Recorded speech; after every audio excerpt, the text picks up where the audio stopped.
I got a question for you guys. So the EV thing's not happening as fast as was expected, or regulations really were trying to push. Biden administration just backed off, said you can build a lot more hybrids, especially PHEVs. So my question to you guys is, what do you think?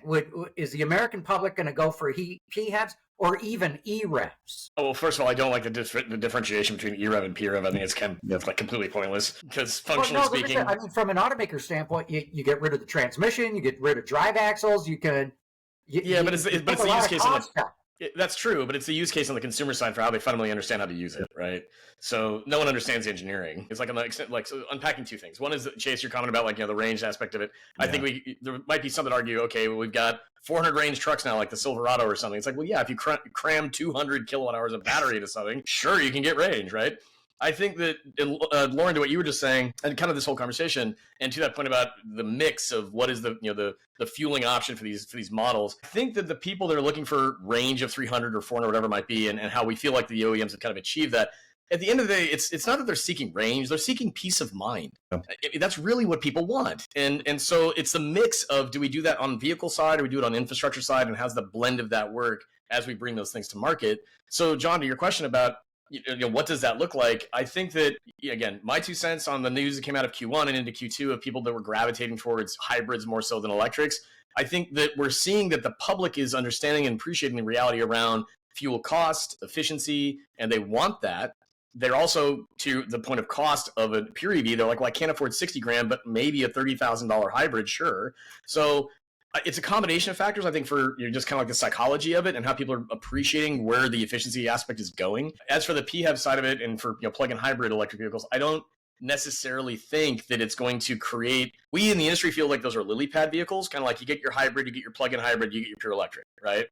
And I think that that's true, but the use case of a plug-in hybrid matters, and we've already seen evidence of someone will lease a plug-in hybrid for $199 a month and never plug it in because they leased it for $199 a month and just opted to use gas. So I think until people understand how to actually blend the use case of when they charge compared to when they use gas and how it fits a lifestyle aspect, I feel like we're going to see a lot of wasted engineering go unused. I would just add that I'm still, and I think I sort of went off on Ford and GM and stuff last time, but of why they just thought they could go from ICE to BEV with nothing in sort of between, just sort of like, yeah, us crazy granola eating people out in California will do that. But, there's this whole thing called the South and the Midwest and the plains and stuff where, 80% of them drive, Ram, Silverado, and F-150s and towing boats and stuff like that. And,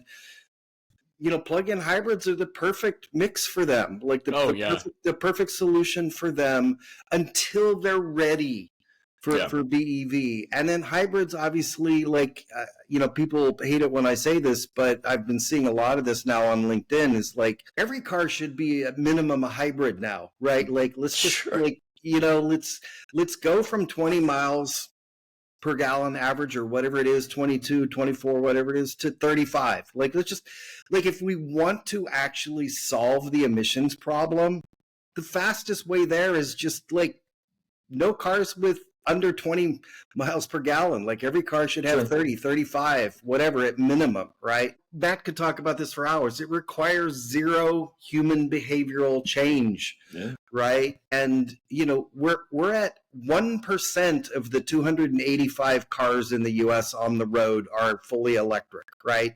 We got to start somewhere, Loren. We're not going to transition this by, the next 5 years to get everybody BEV. We've got to do to use Matt's term, the lily pad approach.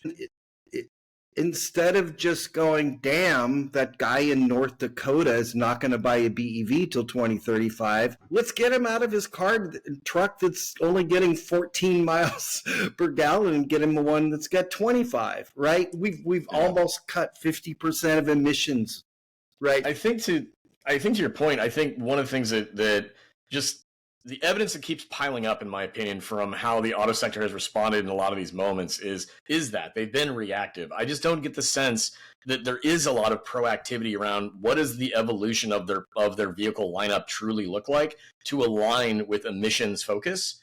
and how we translate that to use cases based on lifestyle. I just feel like it's just been this reactionary, like, oh, wow, Tesla's $1 trillion company now, X amount of years ago. We got to do something to change people's perception of who we are as an entity to then pump up our image or stock price or whatever it might look like. It just never struck me that there was a kind of a measured moment where they sat back and said, okay, how do we actually compete here while bringing what we have been forward to get to where we want to go to compete with this new, pure electric world?